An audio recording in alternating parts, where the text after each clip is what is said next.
बिस्मिल्लाहिर्रहमानिर्रहीम। अस्सलामु अलैकुम। आज से हम calculus with analytic geometry by S M. Yusuf and doctor Mohammad Amin, ये बीएससी की बुक है, मैथ की कैलकुलस की बुक है, इसका आगाज़ करेंगे। तो इसके लिए आप देखेंगे, इसका आपके पास जो पहला चैप्टर है वो है आपके पास real number limits and continuity. और इस पहले चैप्टर की 3 एक्सरसाइजेज़ हैं। तो एक्सरसाइज 1.1 पे देखें सबसे पहले कि 1.1 पे आने के लिए ये देखें कि आपको कुछ समझना पड़ेगा इनके मुतालिक। इनका जो इंट्रोडक्शन है वो आपको इन 4-5 पेजेस में दिया हुआ है।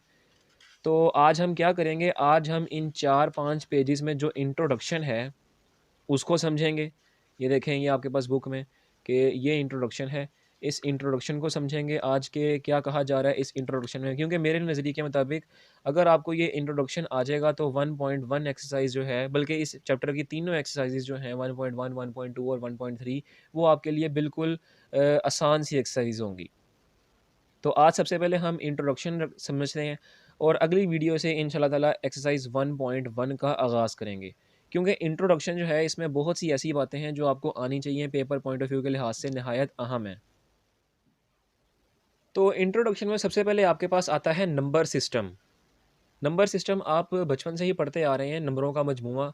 और नंबर सिस्टम में आपके पास कौन कौन से नंबर्स आते हैं, कई नंबर्स आते हैं जिनको हमने मुख्तलिफ इकसाम में डिवाइड किया हुआ है, तकसीम किया हुआ है। जैसे सबसे पहले आपके पास है नेचुरल नंबर्स, इसको हम कैपिटल एन से रिप्रेजेंट करते हैं। और नेचुरल नंबर्स हमारे पास क्या होते हैं, ऐसे नंबर जो 1 से शुरू होते हैं और अनडिफाइंड इन्फिनिटी तक चलते जाते हैं, इसको हम नेचुरल नंबर्स कहते हैं।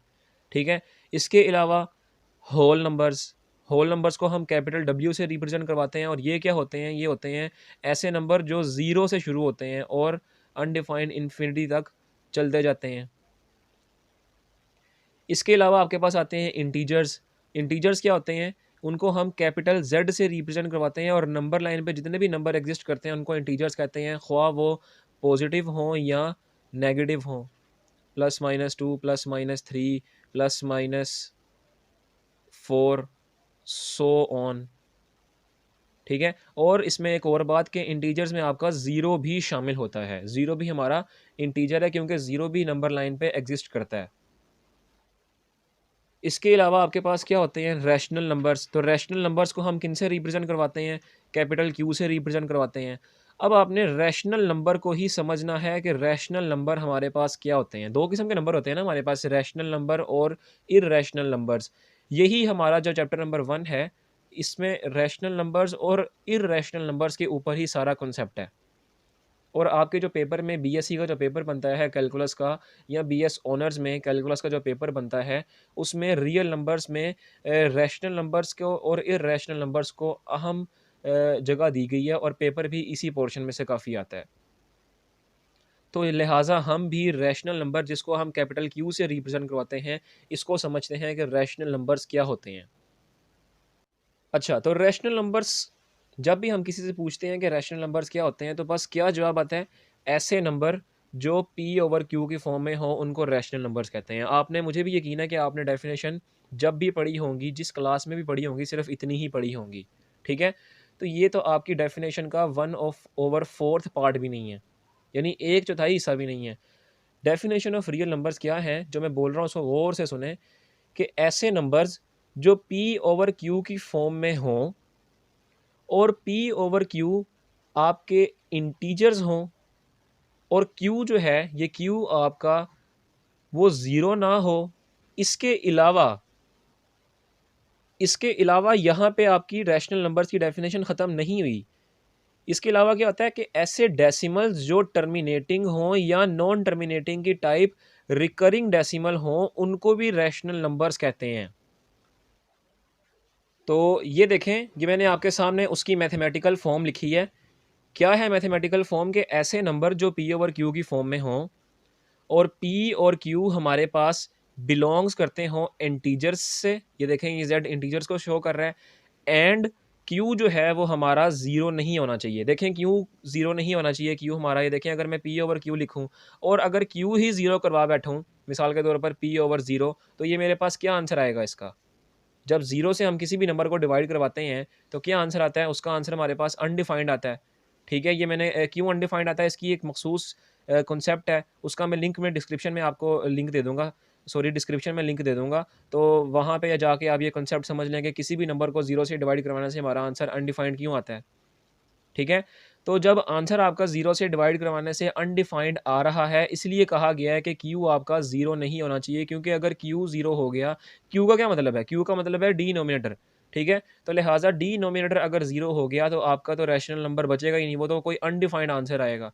तो लिहाज़ा रैशनल नंबर हमारे अनडिफाइंड नहीं होते, ये याद रखिएगा। इसके अलावा मैंने 2 मज़ीद बातें की थी कि ऐसे डेसिमल्स जो कि टर्मिनेटिंग हों या नॉन टर्मिनेटिंग की टाइप रिकरिंग डेसिमल्स हों, उन तमाम डेसिमल्स को भी हम रैशनल नंबर्स कहते हैं। ठीक है? आप सब यहाँ तक आपने पढ़ा होगा रैशनल नंबर की डेफिनेशन को, लेकिन ये चीज़ आपके लिए बिल्कुल नई चीज़ है कि टर्मिनेटिंग क्या होते हैं, नॉन टर्मिनेटिंग क्या होते हैं और नॉन टर्मिनेटिंग की टाइप रिकरिंग क्या होती है। तो सबसे पहले इनको भी देखते हैं कि टर्मिनेटिंग क्या होते हैं, नॉन टर्मिनेटिंग क्या होते हैं और नॉन टर्मिनेटिंग की कितनी टाइप्स हैं। तो सबसे पहले आपके पास आया है टर्मिनेटिंग डेसिमल्स। डेफिनेशन को गौर से देखें, इसको सुने कि ऐसे डेसिमल्स जिसमें डेसिमल पॉइंट के बाद 1 या 2 फिनाइट यानी महदूद वैल्यूज़ हों, जिनमें से डेसिमल पॉइंट को ख़त्म करके हम बाआसानी फ्रैक्शन बना सकते हों, ऐसे डेसिमल्स को टर्मिनेटिंग डेसिमल्स कहते हैं। मिसाल के तौर पर फ़र्ज़ करें ये आपके पास है 4.91। अब देखें मैंने क्या कहा था डेफिनेशन में कि डेसिमल पॉइंट के बाद महदूद वैल्यूज़ हों, महदूद फ़िनाइट वैल्यूज़ हों जिसको हम पॉइंट को ख़त्म करके बाआसानी फ्रैक्शन बना सकते हैं। जैसे यहाँ पे मैं पॉइंट ख़त्म करूँगा, पॉइंट को कैसे ख़त्म करते हैं? पॉइंट ख़त्म करने के बाद आपके पास डिनोमिनेटर में 1 आता है और पॉइंट के बाद जितनी भी वैल्यूज़ होती हैं उतने ही 0 लगाए जाते हैं। तो देखें ना, बआसानी पॉइंट ख़त्म करके हमने एक फ्रैक्शन बना ली, लिहाज़ा ऐसे डेसिमल को टर्मिनेटिंग डेसिमल कहते हैं जिसमें पॉइंट के बाद महदूद वैल्यूज़ होती हैं। अब बिल्कुल इसी तरह टर्मिनेटिंग का बिल्कुल उल्ट नॉन टर्मिनेटिंग क्या होगा?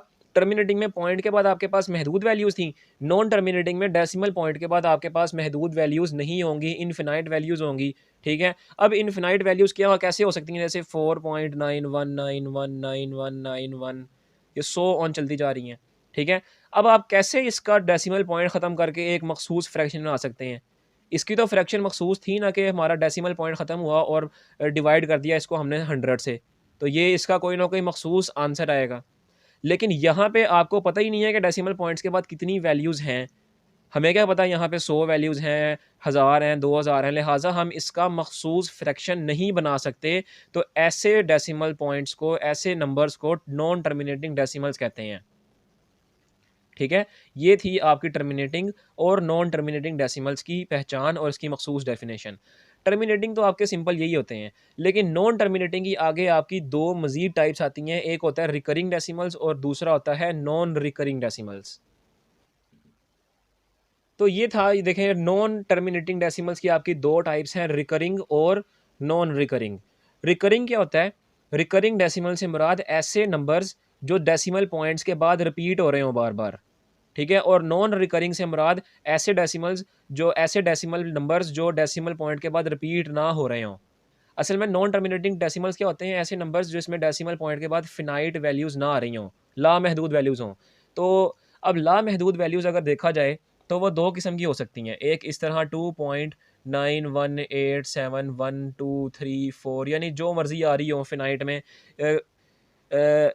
रिपीट नहीं, मुख्तलिफ वैल्यूज़ आ रही हैं। देखें डेसिमल के बाद 9, 1 यानी ये वो मुख्तलिफ वैल्यूज़ आ रही हैं। लेकिन इस तरह की भी हो सकती हैं, और अगर आप देखा जाए तो डेसिमल पॉइंट के बाद आप बाज़ नंबर्स को डिवाइड करवाते हैं तो आपके पास मुख्तलिफ वैल्यू आती हैं 19191919 इस तरह यानी 1919 बार-बार रिपीट हो रहा है। ठीक है? तो यहाँ से ये पता चला कि नॉन टर्मिनेटिंग डेसिमल्स 2 किस्म के होते हैं। एक इस तरह के डेसिमल पॉइंट के बाद वैल्यूज़ रिपीट नहीं होती लेकिन सो ऑन चलती जाती हैं, और दूसरा ये कि डेसिमल पॉइंट्स के बाद वैल्यूज़ सो ऑन चलती हैं और वो वैल्यूज़ रिपीट भी हो रही होती हैं। तो जो वैल्यूज़ रिपीट हो रही होती हैं उनको कहते हैं रिकरिंग डेसिमल्स, और जो रिपीट नहीं हो रही होती हैं उनको कहते हैं नॉन रिकरिंग डेसिमल्स। तो ये था आपका नॉन टर्मिनेटिंग की 2 टाइप्स, रिकरिंग और नॉन रिकरिंग डेसिमल्स। तो यूँ हमने रैशनल नंबर्स की जो डेफिनेशन थी उसमें देखा कि ऐसे नंबर जो पी ओवर क्यू की फॉर्म में हों और पी और क्यू हमारे पास इंटीजर्स हों, इंटीजर से बिलोंग करते हों, लेकिन क्यू यानी डिनोमिनेटर जो होगा वो ज़ीरो ना हो। इसके अलावा ऐसे डेसिमल्स जो टर्मिनेटिंग हों या नॉन टर्मिनेटिंग डेसिमल्स की टाइप रिकरिंग हों, उन तमाम को भी रैशनल नंबर्स कहते हैं। ये आपका बुक का जो चैप्टर नंबर 1 का पहला सफ़ा है, उसमें ये सारा का सारा कॉन्सेप्ट दिया गया था। टर्मिनेटिंग क्या होते हैं, नॉन टर्मिनेटिंग क्या होते हैं, रिकरिंग क्या होते हैं। तो ये मैंने आपको एक-एक पॉइंट समझा दिया है। इसका उल्ट यानी इसका उल्ट अगर देखा जाए कि ऐसे नंबर जो बी ओवर क्यू की फॉर्म में ना हों और टर्मिनेटिंग डेसिमल भी ना हों और नॉन टर्मिनेटिंग डेसिमल की टाइप रिकरिंग भी ना हो, तो ऐसे नंबर्स को क्या कहेंगे? इर्रेशनल नंबर्स कहेंगे। तो ये था आपका रैशनल नंबर्स और इर्रेशनल नंबर्स का कॉन्सेप्चुअल टॉपिक और उम्मीद है कि ये आपको मुकम्मल समझ आया होगा। उसके बाद आप देखें कि आपके पास अगला टॉपिक आता है रियल नंबर्स के ऊपर। अब रियल नंबर्स क्या होते हैं? सबसे पहले देखें कि रियल नंबर्स को हम कैपिटल आर से रिप्रेजेंट करते हैं या इस तरह का एक ग्रीक लेटर होता है। रियल नंबर्स को इन दोनों वर्ड से, इन दोनों डिनोट से रिप्रेजेंट करवा सकते हैं। तो ये आपके पास रियल नंबर्स हैं। अब देखें कि रियल नंबर्स की एक मखसूस डेफिनेशन है। अमूमन तो जिससे भी पूछा जाता है कि रियल नंबर्स क्या होते हैं, तो वो कहता है नंबर लाइन पर जितने भी नंबर एग्जिस्ट करते हैं वो रियल नंबर्स कहलाते हैं। यहाँ फिर -1, -2, 0, 1, 2, 3 ये सारे रियल नंबर्स हैं। तो ये रियल नंबर की कोई प्रॉपर डेफिनेशन नहीं है।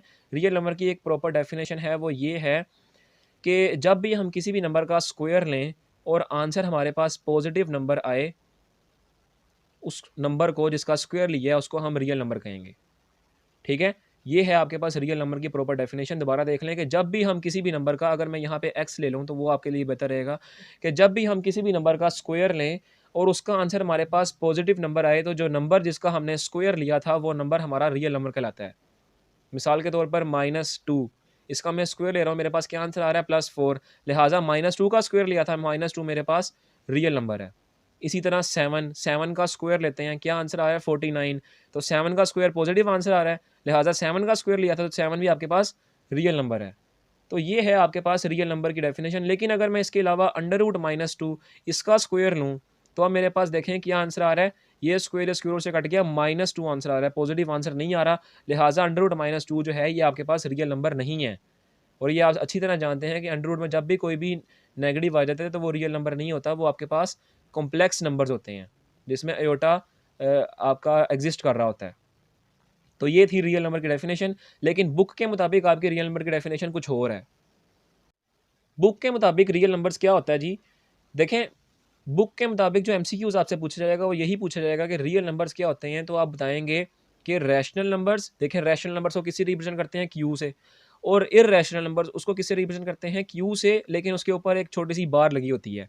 तो आपसे जब एमसीक्यूज़ पूछा जाएगा कि व्हाट आर रियल नंबर्स और नीचे ऑप्शन दिए होंगे, तो आप बताएँगे कि रैशनल नंबर्स और इर्रेशनल नंबर्स का यूनियन हमारे पास रियल नंबर्स कहलाते हैं। ठीक है? ये आपके पास रियल नंबर्स हैं। ये रियल नंबर्स की मैथमेटिकल नोटेशन है विद रिस्पेक्ट टू रैशनल और इर्रेशनल नंबर्स के लिहाज से। तो अगर आपसे कोई पूछा जाए कि रियल नंबर्स क्या होते हैं, तो एक्सप्लेन आप वैसे ही करेंगे जैसे मैंने आपको पीछे बताया था। लेकिन अगर उसकी कोई मैथमेटिकल नोटेशन पूछे, तो आप रियल नंबर्स की मैथमेटिकल नोटेशन यही बताएँगे कि रैशनल और इर्रेशनल का यूनियन आपके पास रियल नंबर्स कहलाता है। एक एमसीक्यूज़ भी बहुत ज़्यादा पूछा गया है। बीएस ऑनर्स की मैथमेटिक्स में भी पूछा गया है और बीएससी की भी मैथमेटिक्स एसी मैथमेटिक्स में पूछा गया है कि अंडर रूट 2 जो है ये हमारे पास क्या है? क्या ये रैशनल नंबर है या इर्रेशनल नंबर है?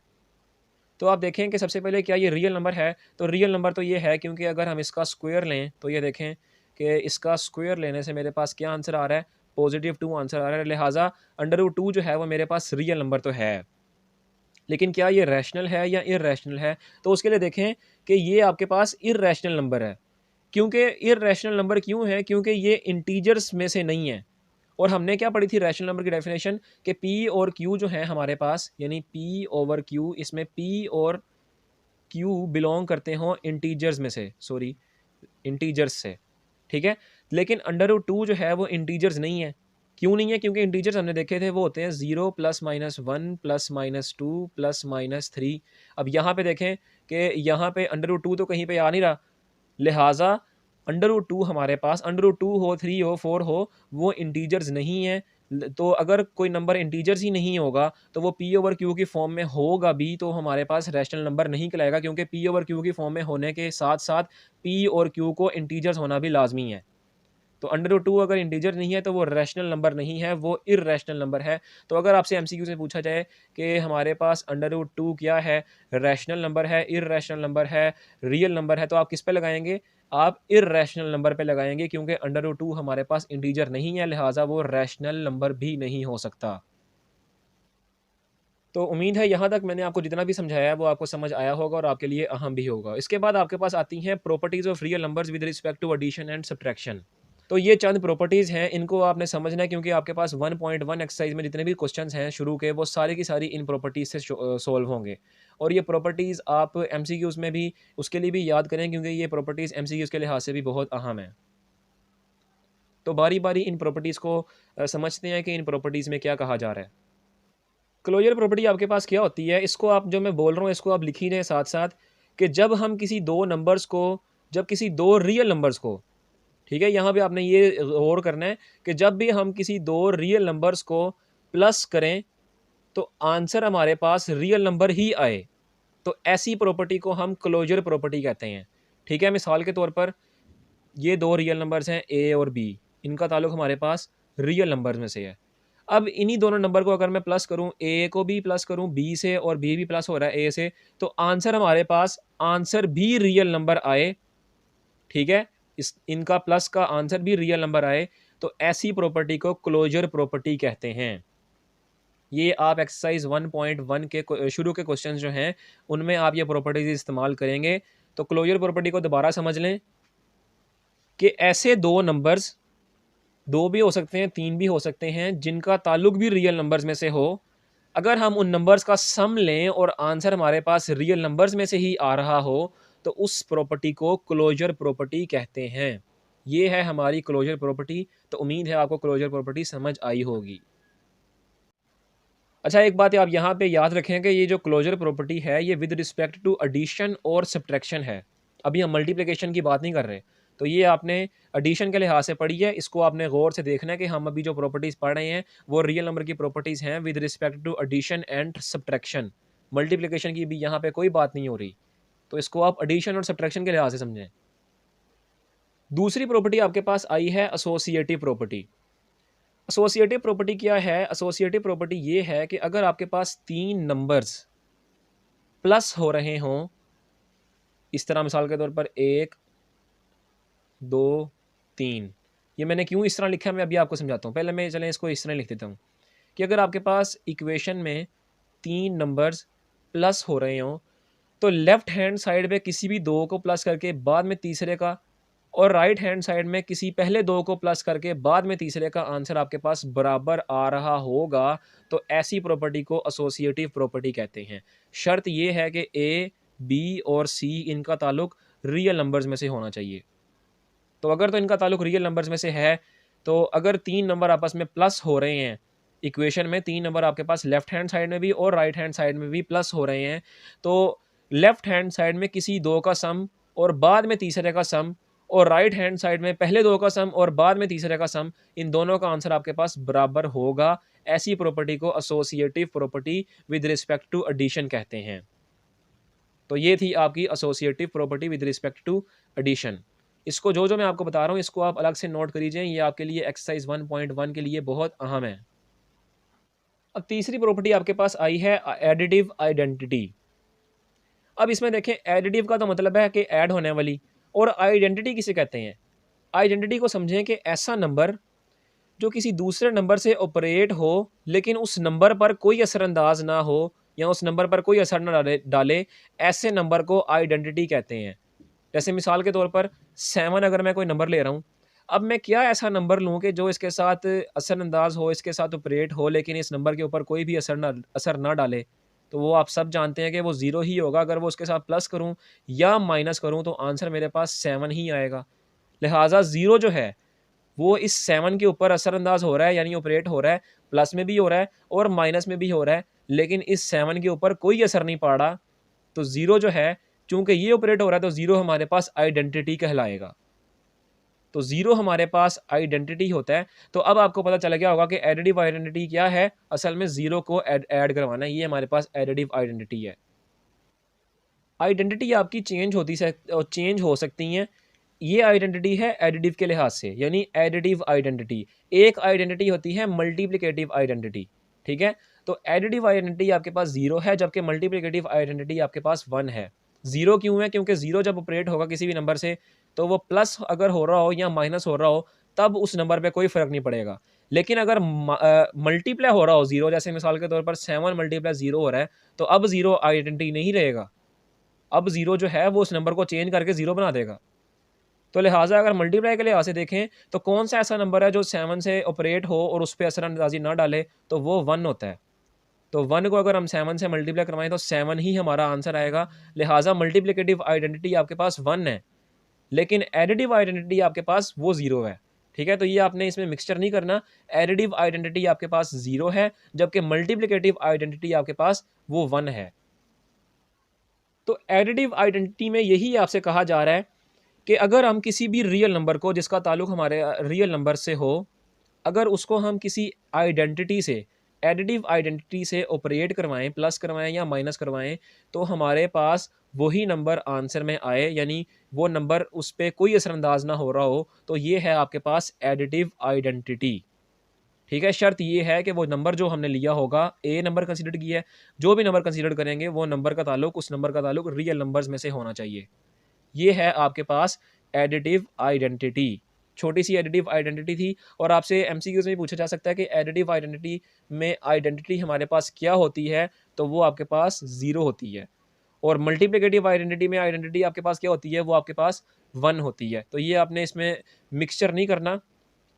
एडिटिव की आइडेंटिटी 0 है और मल्टीप्लिकेटिव की आइडेंटिटी 1 है। तो ये था आपका एडिटिव आइडेंटिटी का कॉन्सेप्ट। उसके बाद हमारे पास आ रहा है एडिटिव इन्वर्स। एडिटिव इन्वर्स आपके पास क्या है? एडिटिव इन्वर्स आपके पास ये है कि जो भी आपको नंबर दिया होगा, मिसाल के तौर पर लेट कर लेते हैं हम, ए हमारे पास कोई नंबर है जिसका ताल्लुक हमारे पास रियल नंबर्स में से है, पॉजिटिव वे मैंने लिया, ठीक है?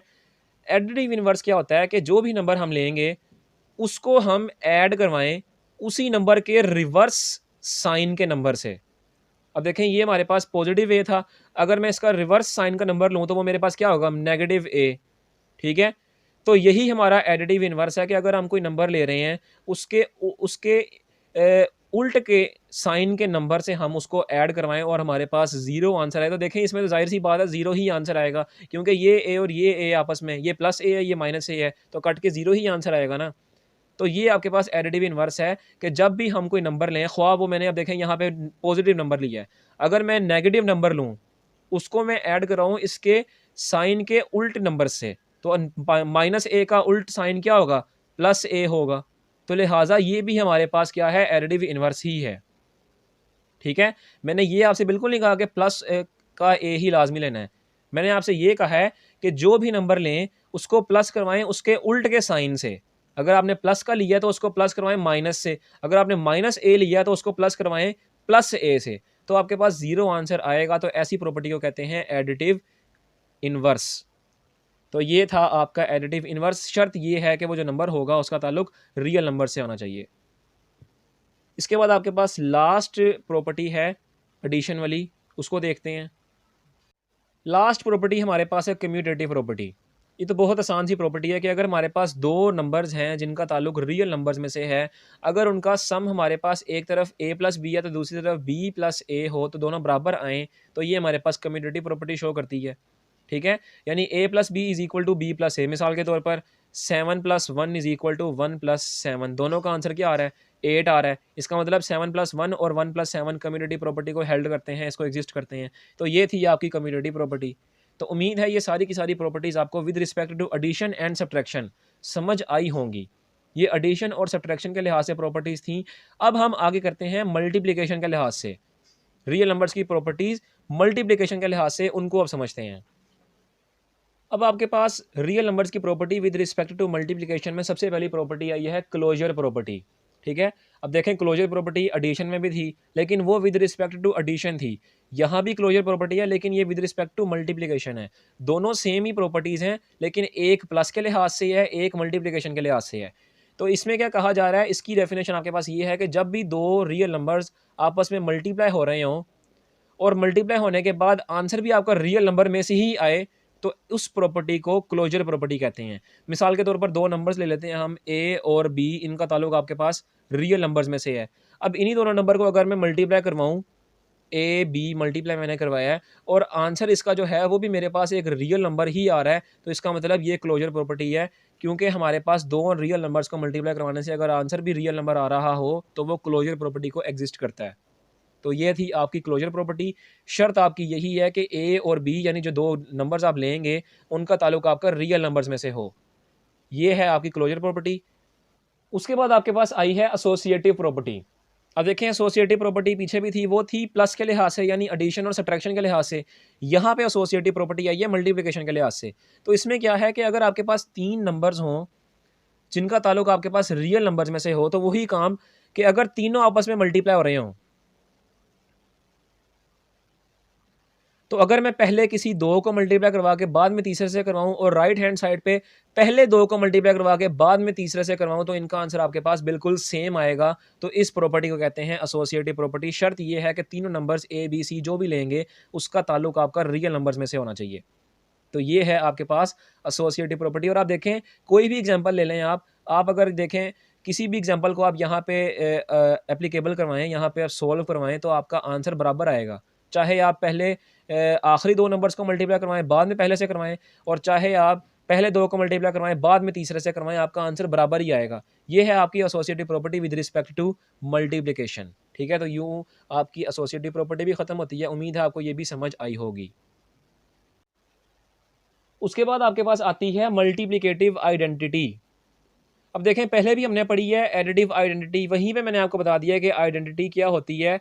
एडिटिव आइडेंटिटी हमारे पास 0 है और मल्टीप्लिकेटिव आइडेंटिटी हमारे पास 1 है। तो वहाँ पे मैंने आपको बता दिया था, लिहाजा यहाँ पे मज़ीद एक्सप्लेन नहीं करूँगा। यहाँ पे बस मैं आपको यही बता दूँगा कि कोई भी नंबर जिसको हम अगर उसका ताल्लुक आपके पास रियल नंबर में से हो, उसको अगर आप किसी ऐसे नंबर से मल्टीप्लाई करवाएँ कि इस नंबर की सेहत पर कोई असर ना पड़े, तो आंसर भी आपका बिल्कुल यही नंबर आए। तो देखें ना, वो नंबर क्या है, 1 है। 1 को अगर ए से मल्टीप्लाई करवाऊँगा तो ए की सेहत पर कोई असर नहीं पड़ेगा। लिहाजा 1 आपकी मल्टीप्लिकेटिव आइडेंटिटी है और ए ही आंसर आ रहा है, तो लिहाजा ये आपकी multiplicative identity with respect to multiplication है। तो ये थी आपकी प्रॉपर्टी मल्टीप्लिकेटिव आइडेंटिटी। शर्त ये है आपके पास कि ए यानी वो नंबर जो आप लेंगे उसका ताल्लुक आपके पास रियल नंबर्स में से होना चाहिए। तो ये थी आपकी मल्टीप्लिकेटिव आइडेंटिटी। इसके बाद आपके पास आती है मल्टीप्लिकेटिव इनवर्स। मल्टीप्लिकेटिव इनवर्स क्या होता है कि अगर आप कोई भी नंबर ले रहे हैं जिसका ताल्लुक आपके पास रियल नंबर से है, अगर आप इसी नंबर को इसके रेसिप्रोकल से मल्टीप्लाई करवाएं तो आपके पास आंसर 1 आए। ठीक है, जैसे मिसाल के तौर पर ए आपने नंबर लिया है, अब इसका रेसिप्रोकल क्या होगा? रेसिप्रोकल कहते हैं वो नंबर जो अगर मैंने ए लिया ना तो इसका रेसिप्रोकल होगा 1/a, यानी ए आप दूसरे रेसिप्रोकल में हम डिनोमिनेटर में ले जाएंगे। तो लिहाजा ए इसका रेसिप्रोकल क्या होगा? 1/a।